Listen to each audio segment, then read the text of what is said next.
The philosophy where there's a will, there's a way came true when successful doctor but newcomer to Hollywood, Dr. Pavan Grover, got accomplished actor Dennis Hopper to speak his written lines in his debut production Unspeakable.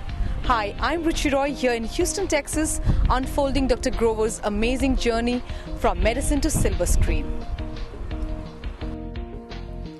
The up-and-coming young screenwriter and budding actor Dr. Pavan Grover is an advanced pain management specialist who runs a private practice in Houston, Texas. Now, as a small kid growing up in America, I would always be putting on plays for my friends and family.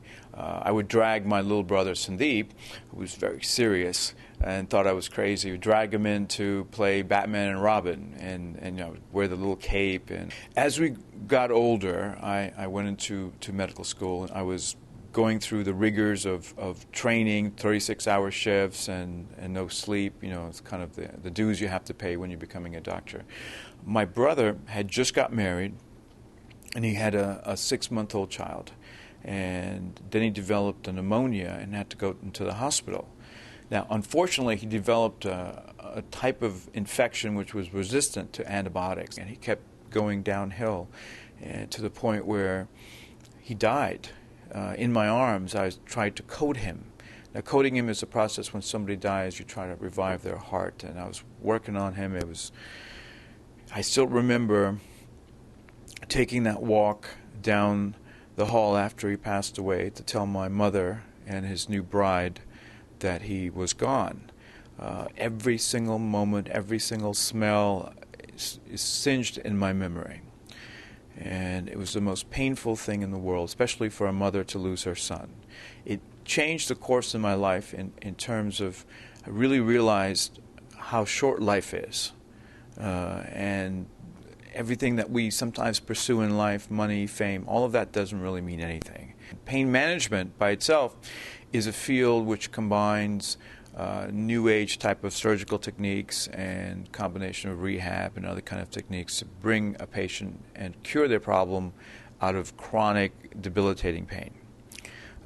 Early in my career, I got involved in a fight with Dr. Death, Jack Kevorkian. And I had this one patient, his name was Eugene Frederick, and he was dying of kidney cancer. His wife and him had made an appointment to see Jack Kevorkian. Basically, his philosophy was to assist the suicide of patients.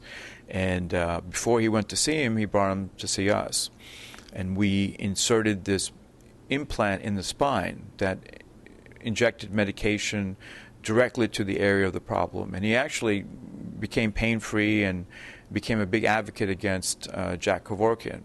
So that started this whole kind of conflict with Jack Kevorkian that led to us fighting over a couple of patients. I debated him on Larry King Live, his attorney, talking about options that patients have for chronic pain. It's ungrounded. The fact is, if somebody's taking morphine for pain, they cannot get addicted. The chances for that are very rare. There's also government regulations on doctors that limit their ability to prescribe narcotics. There's also a problem with availability of narcotics.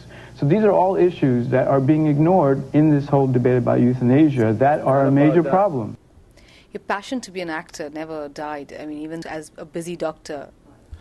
Well, I never really lost the drive or the ambition to do films. So basically what I did is I taught myself how to write, and I ended up writing about 6 screenplays. One of them, the one that dealt with my brother's death, called Lazarus Rising, won a Platinum Award at the Houston World Film Festival. But for my first film, I wanted to start something that was totally opposite of my personality. I wanted to play a character that was kind of an extreme character, and I thought that I could do this on a lower budget. So basically, I wrote a script for Dennis Hopper as one of the lead actors. I got the script to him through a casting director. He loved the script, and it just kind of spiraled from there. And after we shot the film, which was a 28-day shoot in New Mexico, it was both exhilarating and quite a struggle. because I had to wear different hats during the film. And of course I thought I was Jackie Chan and did all my own stunts. I got banged up like crazy, but it was a lot of fun.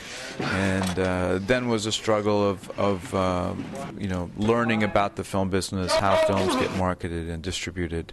And we ended up doing really well. We sold the film to 20th Century Fox, who have released the film worldwide, and to MGM, who's released it in the U.S. And on video, it's done phenomenal. It came in at #1 top rental movie, and it has stayed in the top 10 rental movies for the last 5 months.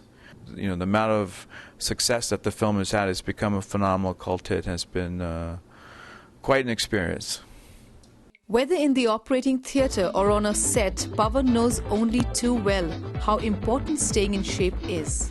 Workouts are very important to me. I approach workouts the same way I do everything in life, and that's trying to push myself beyond my limits.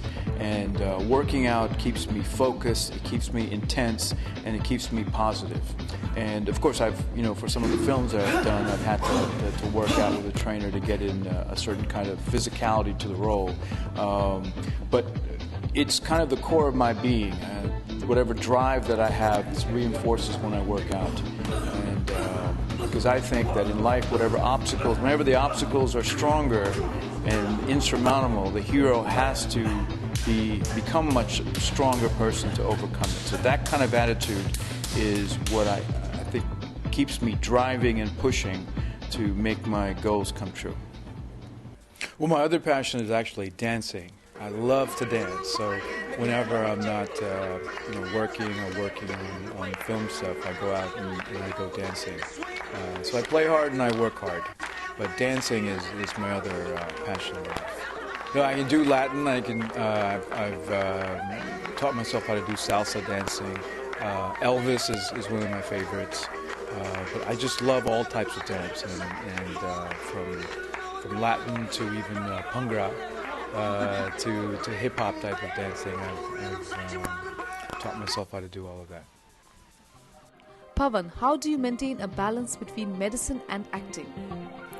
Actually, I think combining the two gives me a great balance, because medicine, of course, is very serious. You're dealing with life and death.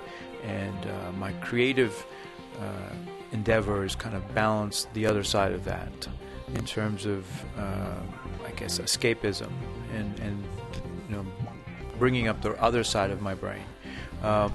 The two actually, I think, coincide very uniquely, because as an artist, I can really take a lot from my experiences as a doctor in terms of the patients that I meet and sharing with them the pain that they go through.